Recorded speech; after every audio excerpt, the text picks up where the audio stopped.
Go. Good day everyone, I'm Baby Bahamundi and today I will be sharing Apingam Pinoy meals. Go. Apingam Pinoy is a balanced meal that follow the three categories.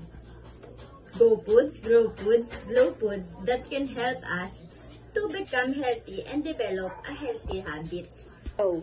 And to this presentation, I will show you the foods I choose in each food category and explain it.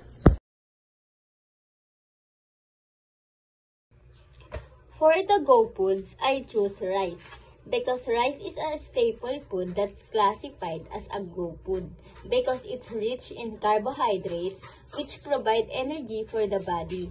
It's a primary source of fuel for our daily activities, making it a great addition to meals.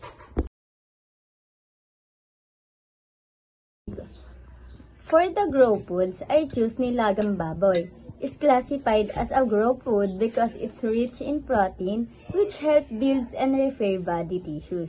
Like muscle and bones, it's great source of protein for kids, pregnant women, and people exercise regularly.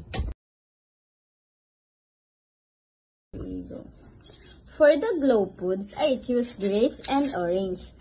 Because grapes and orange are considered glow foods because they're packed with vitamins and antioxidants that promote healthy skin and overall well-being. Go.